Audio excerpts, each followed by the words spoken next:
Hi there, I missed you. So this is technically step 4, but just think of it like a baby step, okay? So this step just kind of helps you set up the rest of the analysis that you're probably gonna face.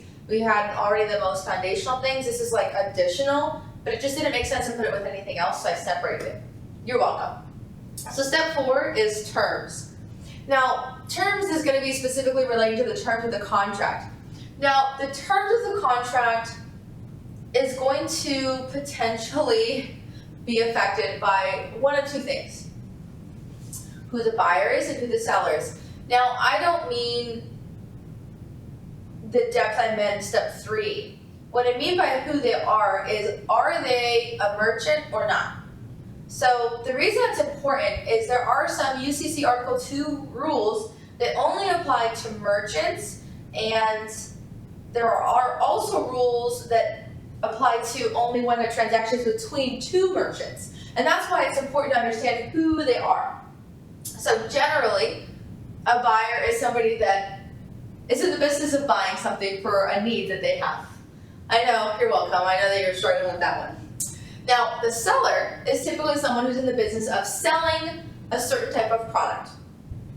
Now, obviously, you can also need a service or sell a service, but because we're focusing on UCC Article 2, we'll just assume it's just goods, okay?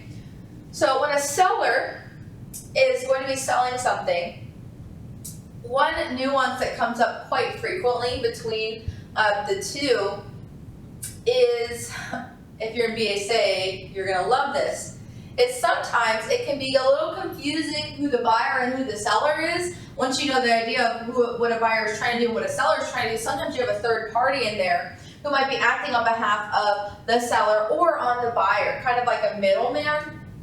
And the confusing part is figuring out who the true seller is because of agency principles. I'm so sorry for those in BSA.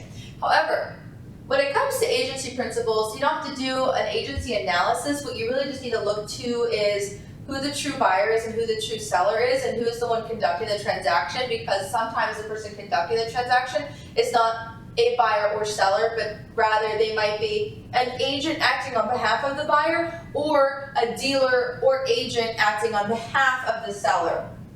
Now remember, if a buyer has somebody acting on behalf of him who is acting as his agent, that would make him a principal. Now, if the seller has somebody that's acting as an intermediary middleman for him as a dealer or an agent, that person would be acting on behalf of that seller, and the seller would be a principal. Remember, the principal is usually the main guy in charge, and think of an agent or a dealer as their little minions that do their work. But the reason this is very important, especially for this class, or the final, or bar, or whatever, is if you don't know who it is, you have to do a little bit of analysis, because occasionally a seller might have a third party that's helping them sell things or dealing on behalf of their need. And if they don't tell the buyer that they are not the true seller, they're not telling them they are acting on behalf of the actual seller, then what ends up happening is that person is actually going to be liable for the contract and any obligations that arise from that contract, as opposed to holding the true seller liable. The reason that's important is most of the time the third party is not going to be found to be a merchant, so the rules that could actually protect or harm either party, depending on what side you're on, will change. That's why it's important. I would say, typically, you're not going to have a case, I don't think, I could be wrong, I often am, but you're often not going to have a case where the analysis is going to be heavy on the fact that an agent is not a true seller, but he never told the buyer that, and therefore, you're going to have to figure out what law applies. It's typically not going to be like that. However, if there is some type of third party on a final, what you're probably going to need to do is say that there's 3 people involved in this transaction. And for people that love visuals, say we have Joe and we have Smiles And we also have Jack. I know, I'm a very creative person. So let's say Joe is a buyer and Jack is a seller, and Smiles is, just say a third party agent of Jack, the seller. Okay. Now, let's say Smiles is selling Joe grain. Because Joe owns a brewery because he is a mountainous man and that's what he likes to do, make beer out in the mountains. Good for him. And Jack, he owns a field of buckwheat. I don't know how to make beer, okay, so don't judge me on this. So Jack owns a field of buckwheat, and he usually sells grain, but he's so busy farming he doesn't have time to sell. So he hires Smiles to go and sell things on behalf of his business. Now, Smiles enters a contract with Joe to buy grain. Now, let's say Smiles tells Joe that he works for Jack and that he is only working within his capacity to sell this grain, but he doesn't have any authority over anything. If that was, say, on your fact pattern, this is how you should handle it. In this fact pattern, Joe, the brewery owner, is the buyer who is looking to purchase grain. Jack is the seller because he has a product that he is trying to sell to potential buyers. Jack hires Smiley, who is acting as an agent for Jack, who is the principal, because remember the principal is in charge of the agent. And as the principal, he dictates what Smiley does. Therefore, because Smiley is an agent, so long as Smiley tells the buyer, and the buyer has an actual knowledge or should have known that this person that they're contracting with is actually just a mere agent of somebody else, then you would say, because Smiley did in fact tell Joe that they were working on behalf of Jack, Smiley is a mere agent who did not hold out to be anything other than what they were. They were what they purported to be. Therefore, any concerns regarding the contract that was formed between Smiley and Joe regarding the sale of grain is actually going to be litigated and handled specifically regarding Joe's obligations and Jack's obligations under the agreement, because Smiley has no skin in the fight, if you will. They are not involved, and any obligations that were created under the contract are actually going to be placed on Jack, because although Smiley is not the seller, and although Smiley did contract with Jack, they did so on behalf of somebody else, so they are not going to be held liable for anything that happens. Very long-winded way of saying, I hope that it helped. So, long-winded way of saying, if you have 3 people and it comes up on the final, all that you should do is say something along the lines of, the terms of this contract will be governed based on who the buyer and seller are, and it is important to know whether they are or are not merchants. We have 3 parties here. We have a seller, a buyer, and an agent acting on behalf of the seller, who is the principal. Here, that agent made it clear to the buyer that they were only an agent. Therefore, the contract of the sale of grain is going to be handled between Joe and Jack, the buyer and the seller, who, incidentally, are both merchants, because Jack is in the business of selling grain all the time. That's what he does. And Joe is in the business of making beer. That's what he does. And that's literally all you have to say from that section. Once you've established that, you can continue on the analysis. Sorry for that long-winded thing. Now, additionally, there's other things that you have to be aware of that actually play into a buyer and seller and merchant. So I would say that this has to do with terms of the contract, but it's also just kind of like I don't want to say catch-all, but it's more like a small catch-all section with little nuggets of analysis that may or may not come up depending on your fact pattern. And I think it's important to put it here. So, you don't like it? Sorry, it works for me.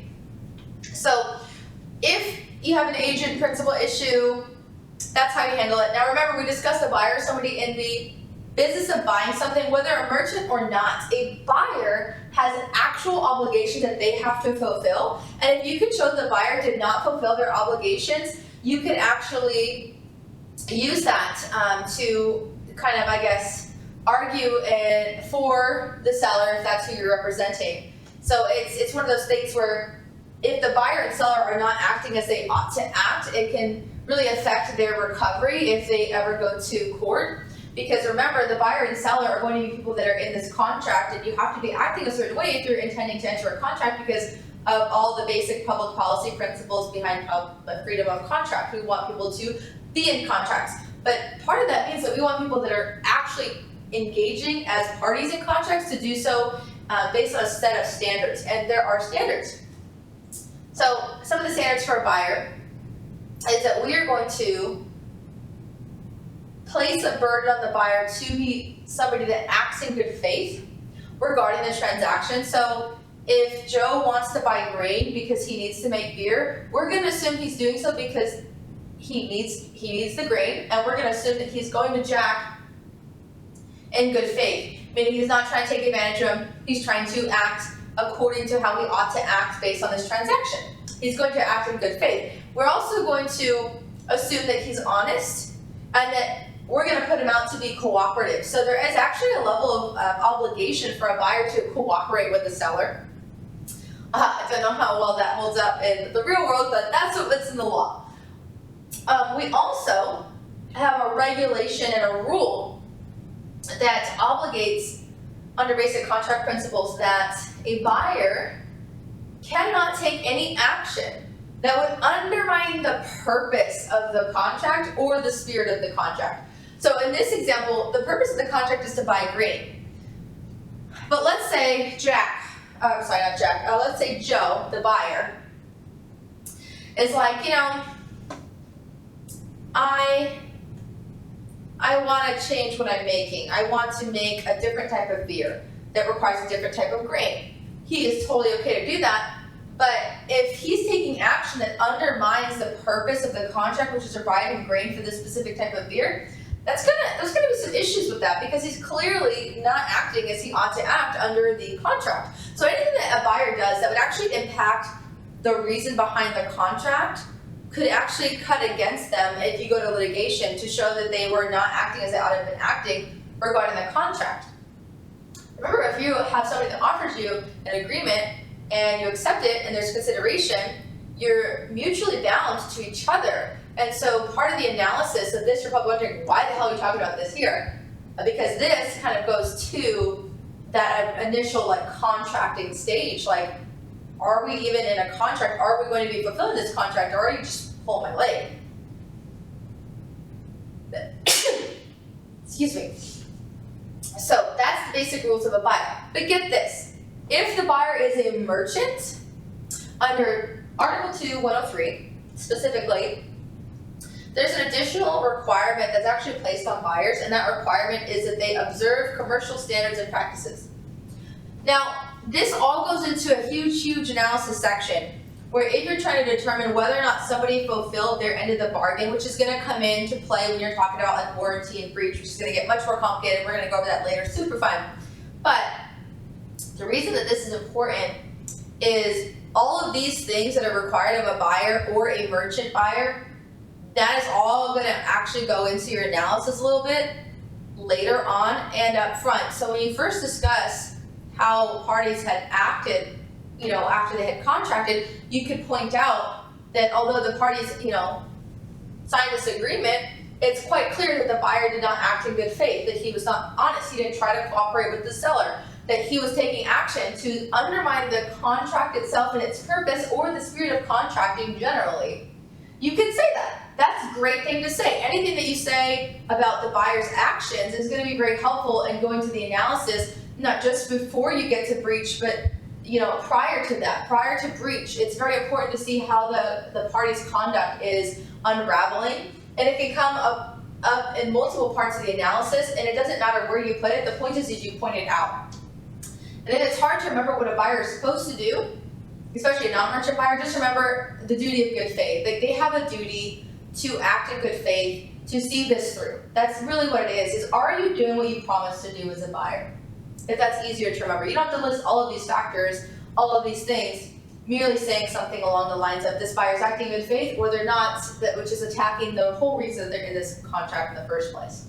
Now, if it is a merchant, you have to bring up the commercial standards and practices. So if this merchant buyer is not acting in a way that typically you would expect in this industry, then you could talk about how they are breaching their obligation to conduct themselves a specific way. For example, Joe, the buyer, he owns a brewery. If the majority of breweries in the area, when they decide that they want to change what type of beer that they actually brew, if they typically tell a seller 6 months prior to doing so, and that is a commercial standard and practice in the area and for the breweries in general, and they don't do that, that means they're not observing commercial standards and practices, which would allow you to argue in the alternative, if you were representing the seller, that this buyer not only did not act in good faith, not only was acting in a way that undermined the purpose of the contract, but they also were not acting in accordance with commercial standards and practices, which is going to completely undermine the contract and the value that we got from this contract. Therefore, we should be compensated. You see where this would fit into the analysis? It's kind of one of those, it fits in where you want to put it, but it's good to have it. Now, additionally, there's an additional nuancey rule if the buyer and the seller are both merchants, just like Joe and Jack over here. And that is simply that they both have to follow the basic rules of a buyer, but they also have to follow the observance of commercial standards and practices. Both of them do. They both do. So that just kind of puts them in a higher obligation. So when you're looking at different contracts in the final or essay or whatever you're looking at generally, it's important to know who the parties are, because if they're merchants, they're actually going to be held to most of the time a higher standard than a non-merchant would be, and that's why it's important to take a pause after you determine a few of the other steps, like who are we dealing with here? Because if you're dealing with a merchant, analysis is going to be completely different. If you're not dealing with a merchant, analysis is going to be completely different. That's why it's important to determine, and that's why I put it at this stage, because it's going to start to spread from here. Now, there's one other thing to consider as well. Now, if you have a merchant, like I said, there's sometimes additional obligations. Now, if you determine that the person that's contracting in this agreement is a merchant, you would say so. You would say, after you've determined that this is a good contract, this is a contract under UCC Article 2 for the transaction of a good, which is going to be governed by UCC Article 2, specifically the rules required of merchants. Because this buyer is this, they're intending to do this, and this is who they are, making them a merchant because of X, Y, and Z. And you do the same thing for a seller. Now, when you discuss whether or not they're a merchant, like I said, you point out if there's any agency principle issues, and then you point out what they're trying to do. And remember, if they're a merchant, it changes the analysis. Now, how do you write whether or not they are a merchant in a way that makes your professor so happy? If you determine after looking at these people, what they're selling, what they're doing, a little bit of their background, you can be like, obviously Joe is a merchant because he owns a brewery and sells beer. That makes him a merchant of goods of a kind. Now, what is a merchant of goods of a kind? That is somebody that sells something consistently, it's always the same thing, or it's somebody that has specialized skill, expertise, or knowledge about a very specific thing. Joe here has owned a brewery for 20 years. Arguably, he has specialized skill, expertise, and knowledge regarding beer, specifically the beer that he makes. He only sells the beer that he makes. That makes him a merchant of goods of a kind. On the test, you would probably say, here, Joe sells beer, has sold beer for 20 years. That is all he does. Day in, day out, making his own beer from grain that he gets, specifically from a select number of suppliers. because Joe has done this for X amount of time and knows what he's doing, this makes Joe somebody with specialized skills, knowledge, expertise, making him a merchant of goods of a kind. That's it. You can probably say it a little bit better. Kind of on the fly, it doesn't sound as nice, but I feel like if you tweak that, it would be pretty strong. Now, you would also say the same thing about Jack. You could even just say, Jack is a merchant selling goods of a kind because he has his own farm, he has been shipping grain out to breweries for 20 years, he has specialized skills, knowledge, and expertise specifically relating to this industry. That's it. Now that because here's the deal. Let me just, sidebar a little bit here. Once you have said who they are, then when you get to an analysis that requires application that's only for merchants, you've already said that they're merchants. A lot of people have a tendency to skip right to the bones, not the bones, the meat of it all, and they forget to set the bones up, right? We can't argue if we don't have a contract. We don't know if we're arguing and applying the UCC Article 2 law if we haven't determined if we are applying that law.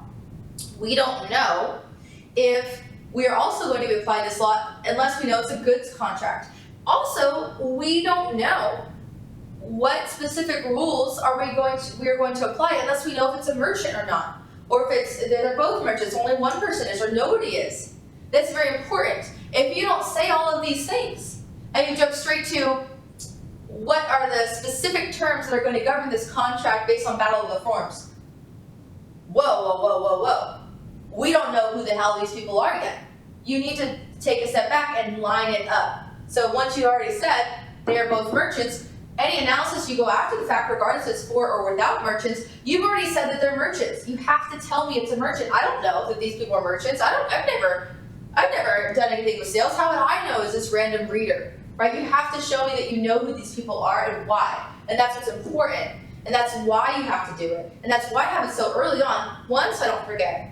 Two, because it also lets me do the stupid agent principal thing, which could change things up and screw you over if you don't pay attention to it.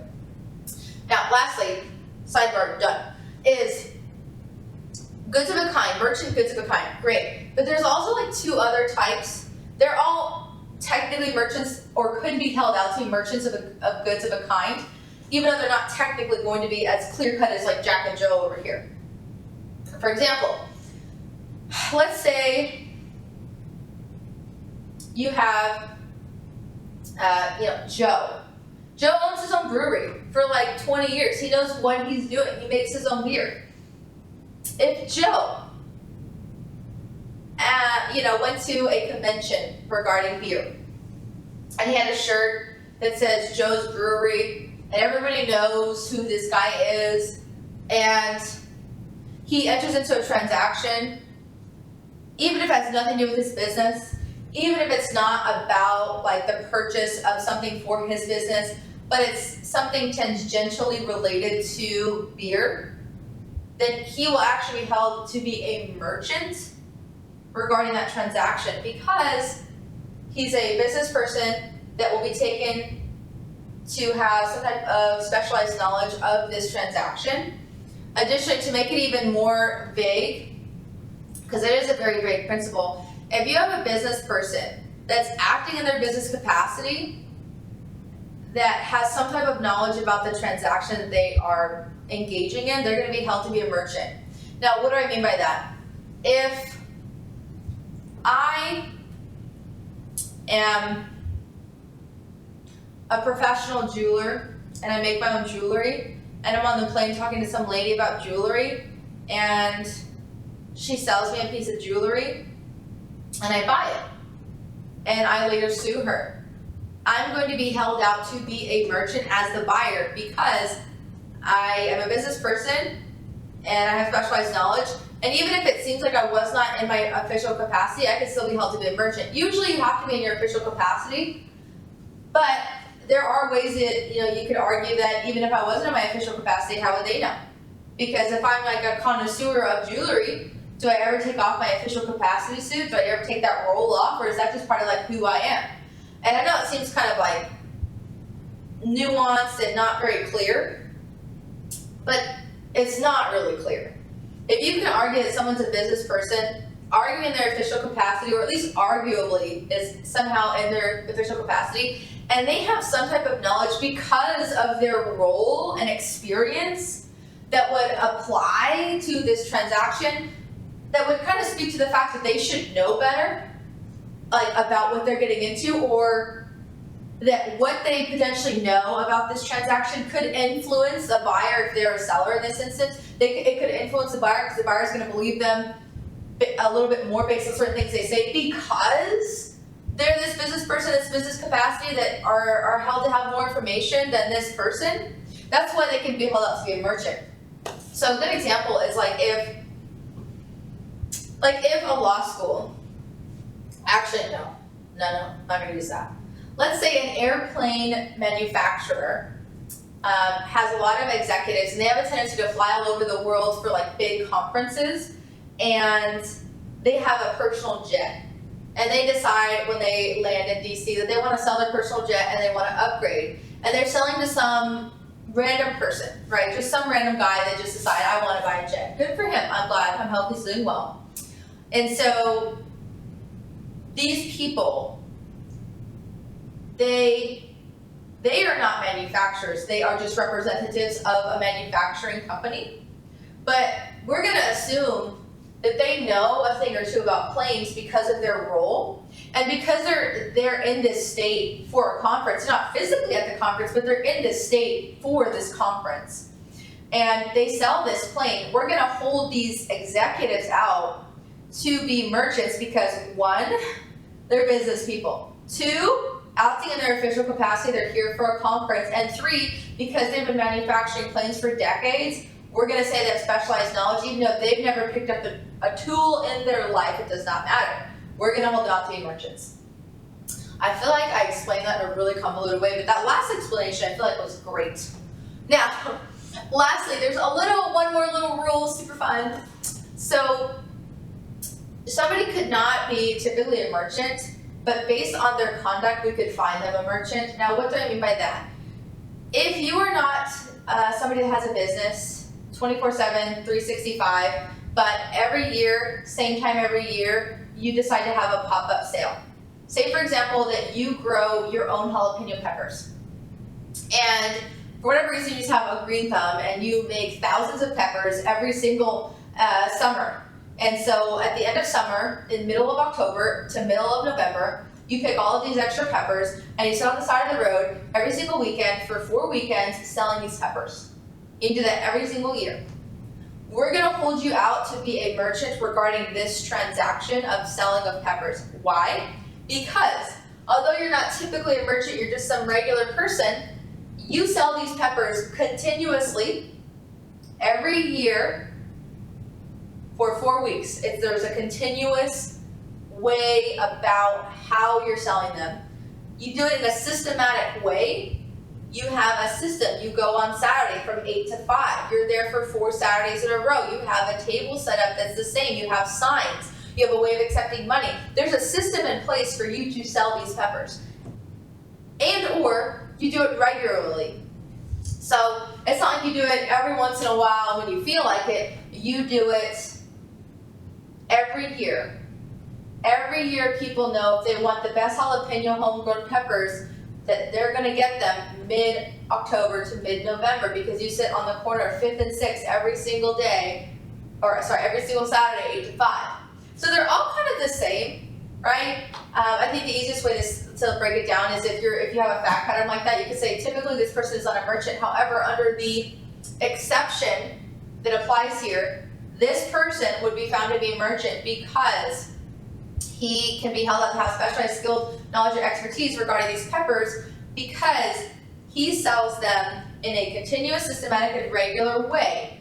We can see this here because he continuously does so year after year. He regularly goes every single Saturday with the exact same type of product. He never changes what it is. It's always jalapeno peppers. It's always ones that he personally grew. So it's something that's regular that we've become accustomed to as a community. Lastly, he does so in a systematic way, which is illustrated by the fact that he has the same tables, signs, and method of accepting payment every single time that he does this. Additionally, he books out from 8 to 5 the same space on 5th to 6th Street with a permit to the city every single year. Therefore, because it's continuous, systematic, and regular, we're going to hold him out to be a merchant of goods of a kind regarding jalapeno peppers. And that's how that works. No, you're like, that's exhausting. Yes, it is. That's just how it works. So remember, when you get to determine what these are, always remember you have to break down, okay, once I know I have a contract and it's enforceable and, you know, I'm in the UCC Article 2 world because it's a good and I can quantify why it's a good, now I have to say, okay, are these merchants that we're dealing with or not?